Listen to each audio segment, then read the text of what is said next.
베베르가 정말 정체불명의 여성을 한 명 데리고 옵니다. 이게 누구냐? 바로 저기 정동에 손탁이라는 호텔, 손탁 호텔을 만든 손탁이라는 여자를 데리고 와요.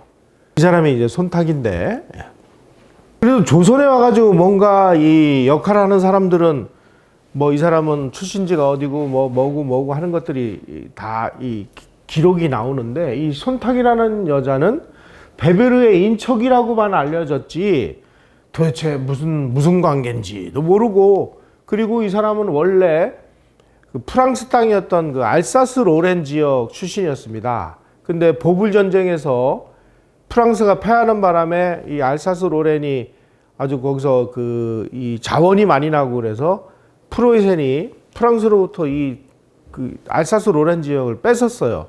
그래서 원래는 이 여자가 태어날 때는 프랑스령이었는데 이 독일로 넘어갔어요. 그래서 프랑스어도 할 줄 알고 독어도 할 줄 알고 러시아 말도 할 줄 알고 뭐 언어에는 상당히 그 조예가 깊었나 봐요. 그래서 조선에 와가지고 또 한국어를 배워가지고 뭐 한 4개국어를 했다고 그래요. 그런데 32살의 이 손탁이라는 여자가 주한 러시아 공사관에 근무를 하면서 한 여러 가지 이 역할들, 그 다음에 이제 일본 공사관의 기록이나 일본 대륙 낭인들의 이 첩보보고에 의하면은 이 여자는 간첩입니다. 러시아를 위해서 일하는 간첩.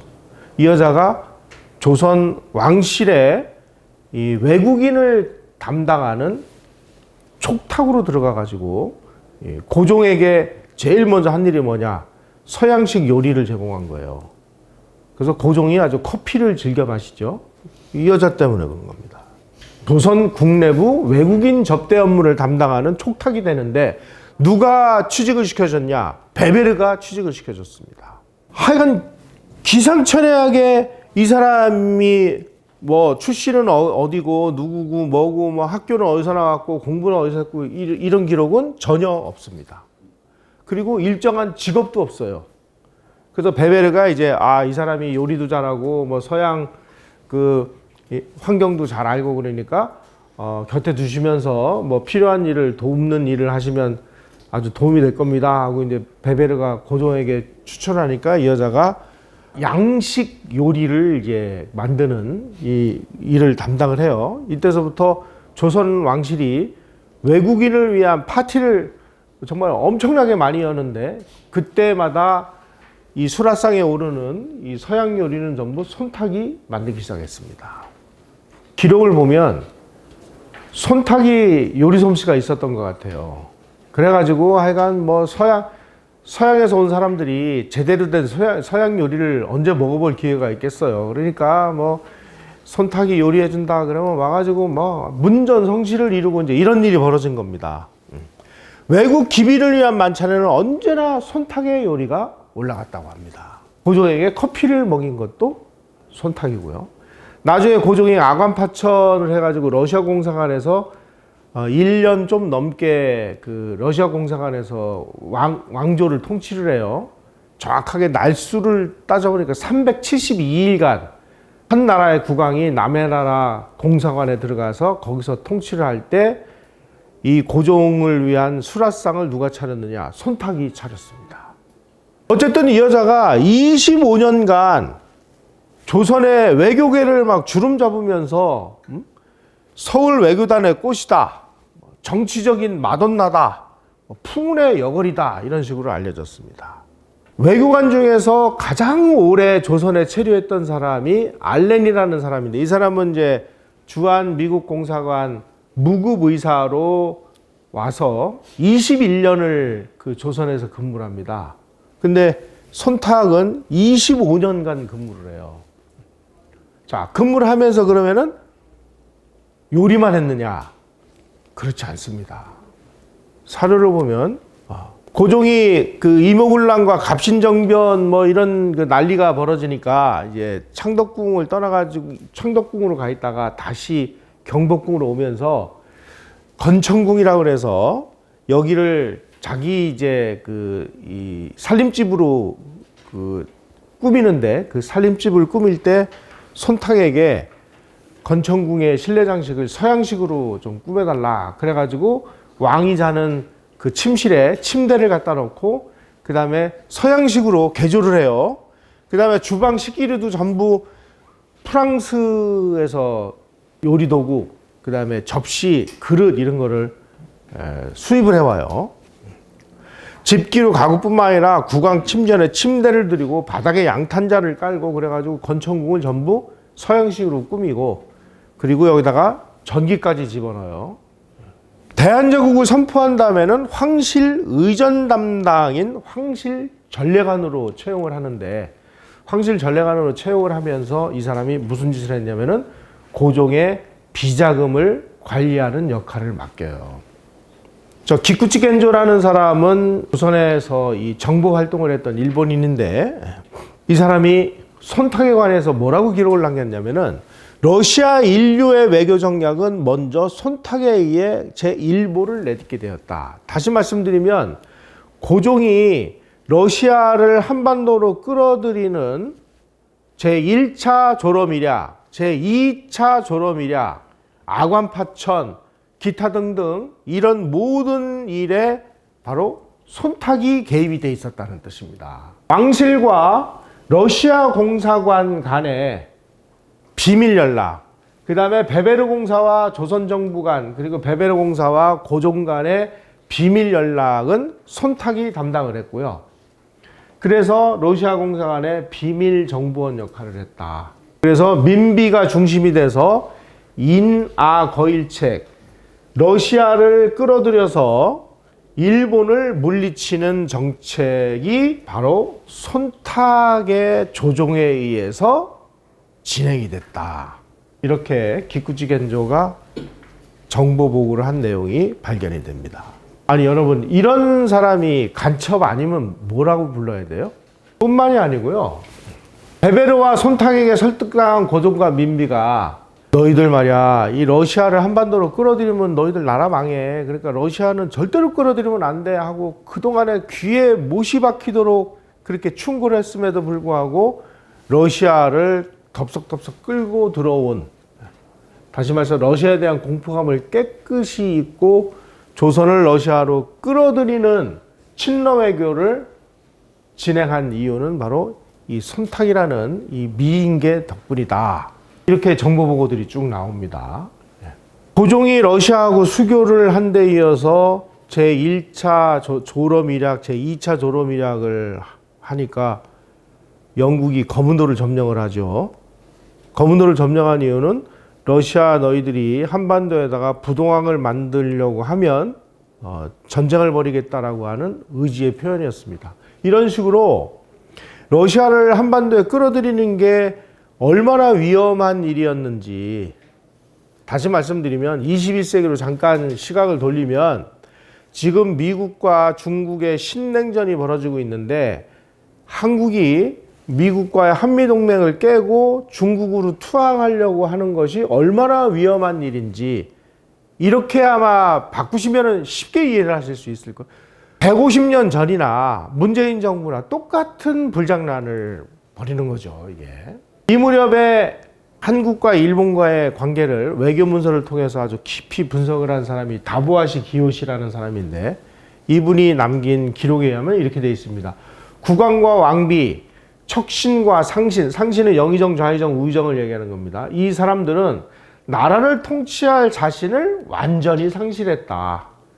그들은 일본과 청나라 혹은 다른 강국의 보호를 받지 않으면 자립할 수가 없었다. 자립할 수 없으니까 그냥 뭐 누가 와서 그냥 홀라당 집어먹으면 그냥 끝나는 그런 상황이었다는 것이죠. 베베르 공사가 이제 그 멕시코로 이제 전임을 하게 됐습니다. 그러다 보니까 손탁이 그동안은 러시아 공사관에서 살았는데 후임 공사가 오면서 이 손탁이 공사관에 계속 살 수 없는 상황이 되니까 고종이 그 사실을 알고 야, 손탁아, 그동안에 너 정말 조선을 위해서 열심히 일해줘서 고맙다. 그러면서 이 월산대군에 사저했던 수호콘을 손탁에게 공짜로 제공을 합니다. 그래서 손탁이 여기를 그 서구풍으로 개조해가지고 여기서 이제 음식을 팔고 그러기 시작을 했어요. 이게 나중에 이제 손탁 호텔이 되는데, 바로 이 손탁의 이 집을 중심으로 정동구락부라는 것이 결성이 됩니다. 그래서 이게 이제 정동구락부인데, 예. 정동구락부는 이제 정동 일대에 이 주한 외교관들의 이 영사관과 공사관이 다 밀집을 해 있으니까 여기 근처에다가 외교관들이 모여가지고 담소를 할 수 있는 이런 곳을 만들어 놨는데, 우리는 이런 곳을 그냥 뭐 하나의 건물이라고 생각을 하는데, 거기서 일어나는 모든 일거수일투족은 다 러시아 정부의 보고가 됐다라고 보시면 됩니다. 다시 말씀드리면 손탁의 이 사저가 러시아의 이 정보 수집을 위한 일종의 뭐 얼마 전에 문제가 된 동방명주 비슷한 그런 역할을 했다는 뜻이죠. 예. 손탁의 정동사저는 러시아 세력의 아성이었다. 손탁은 정동구락부 회원들과 어울리면서 이 사람들을 전부 친러파로 끌어들였고, 그 다음에 이들의 활동비를 국내부로부터 받았다. 국내부는 이 고종의 비자금을 관리하는 부서입니다. 고종으로부터 비자금을 받아가지고 열심히 이제 이 구워 삶는 이 역할을 합니다. 이 비자금을 누구에게 줬는지 명단도 나오는데 잠시 후에 그 명단은 제가 공개를 할게요. 손탁은 사저 일부를 외국인에 임대합니다. 이래서 이제 이때서부터 이게 손탁 호텔이 되는 건데, 여기에 장기 체류한 사람은 프랑스 영사 르페브루, 탁지부 고문에 관한 러시안 알렉세프 이런 사람들이 이제 손탁이 운영하는 그 호텔에 이제 묵어요. 그다음에 이제 이 손탁의 후임으로 왔던 그 엠마 크레벨이라는 이 여성이 쓴 그 책이 있습니다. 이 책에 의하면은 이렇게 되어 있습니다. 고위직 남성들과 풍성한 식탁에 초대받기를 즐기는 젊은 외교관들은 손탁량의 초청에 기꺼이 응했다. 잘 차려진 온갖 요리들, 술잔에 가득 넘치는 값비싼 포도주, 고급 하바나 담배, 프랑스산 샴페인 등을 마다할 이유가 없었기 때문이다. 다 이 사람들을 손탁이 구워 삶았다는 뜻입니다. 그 구워 삶는 데 드는 비용은 고종이 비자금을 대준 것입니다. 고종이 이 짓을 한 거예요. 특히 손탁은 고종과 민비의 측근으로 활동하면서 한 4개국어가 능통하니까 뭐 어떻게 하다 보면은 다른 나라하고의 외교 교섭을 할 때 통역을 손탁에게 맡기기도 했대요. 그러면 손탁은 거기서 얻는 모든 정보를 전부 러시아 본국 정부에다 다 보고를 하는 거죠. 덕분에 조선 정부의 극비 정보를 누구보다 빨리 입수해서 러시아 공사관에다가 알려주는 역할을 했다. 그래서 일본 측 기록에 의하면은 손탁에 대해서 이렇게 얘기를 합니다. 용모는 그다지 뛰어나지 않았으나 재주가 있어 시종 궁중에 출입하며 왕비는 말할 것도 없고 국왕에게까지도 안내 없이 근접하는 것이 가능할 정도로 중요한 인물이었다. 왕실과 외국인 간의 연락은 물론 기밀비, 이걸 운동비라고 하는데, 를 중간 전달하는 거에 이르기까지 그녀의 손을 거치지 않는 것이 없었다. 그래서 고종이 비자금을 손탁이 받아가지고 와서 매수를 하는데, 그 매수를 하는 돈을 뿌린 사람이 대한매일신보 사장이었던 베델, 헤이그 특사 헐버트, 한성전기회사 사장 콜브랑 같은 사람이었다. 여러분, 이 대한매일신보라는 이 신문이 그 대한제국기에 아주 반일 논조를 보도해서 어떻게 보면 막 대한매일신보가 조선의 독립을 위해서 엄청난 역할을 한 것처럼 이렇게 알려져 있습니다. 베델이라는 사람은 영국 사람이에요. 일본이 보기에 아주 세계 최강국 영국 사람이니까 손을 못 대는 거예요. 그런데 나중에 알고 보니까 그런 베일 기사는 어떻게 해서 나오게 됐느냐. 바로 고종이 이 사람한테 비자금을 제공해서 베델은 그 비자금을 가지고 받아서 열심히 고종이 원하는 그런 기사를 써준 것이 대한매일신보의 활동의 거의 대부분이었다. 이렇게 우리가 이해할 수 있습니다. 손탁 한 사람뿐이었으면 좀 그럴 텐데, 이 멜렌도르프라는 독일인도 간첩이었어요. 사실 손탁이라는 여성은 이런 일을 벌였다라는 그 증거들은 쫙 나와 있는데 손탁이 과연 그러면은 간첩이냐? 어느 누구도 간첩이라고 얘기를 안 해서 제가 아니 이런 역할을 한 사람은 이 간첩이라고 불러야지 뭐라고 하느냐? 제가 이제 이렇게 얘기했는데 이 멜렌도르프라는 사람은요 독일 외무성으로부터 지령을 받은 사실이 사료에 나와요. 그러니까 이 사람은 확실한 간첩이죠. 이 사람은 이목을 난 직후에 청나라가 혹시 이 조선이 이 청나라의 소나기로부터 그 도망갈 걸 염려해서 이 사람을 그 감시원으로 보내가지고 이 사람을 통해서 청나라가 감시를 하기 위해서 그래도 청나라 말을 잘 들을 걸로 그 생각을 한 멜렌도르프 독일인을 고르고 골라서 조선에 보내가지고 이 사람이 조선에 와가지고 벼슬을 받습니다. 지금으로 치면은 외교부 차관, 외교 협판 자리를 받습니다. 근데 이 사람이 고종을 막 겉삶아가지고 당신들 말이야, 당신들을 구원해 주려는 러시아밖에 없어. 러시아하고 손을 잡아야 돼. 러시아하고 손을 잡는 조러 수교를 이 사람이 공작을 해서 조러 수교를 했고요. 그 다음에 제1차 조러밀약, 제2 조러밀약을 이 사람이 고종과 민비를 겉삶아가지고 진행을 했습니다. 알고 보니까 독일 정부로부터 야, 지금 러시아가 지금 저 동쪽 그 한반도로 관심을 돌려야 우리가 유럽에서 좀 편해지니까 네가 가서 조선 정부를 겉삶아가지고 조로 수교를 해가지고 러시아가 동아시아로 진출을 함으로 인해서 우리가 좀 숨 좀 쉬게 만들어라. 그래서 독일 외무성이 그 지령을 내립니다. 그래서 이 멜렌도르프가 그 지령을 받고 공작을 해요. 이런 내용들이 아주 상세히 사료로 나와 있습니다. 그러니까 이 멜렌도르프의 이 그 부인이 그 수기를 쓴 게 있어요. 그 수기에 뭐라고 나오냐면 오늘 그 젠부시 독일 총영사를 만났는데 독일 총영사를 통해서 멜렌도르프 남편이 독일 정부와 일을 하게 돼서 남편이 너무나 기뻐했다. 뭐 이런 기록이 나와요.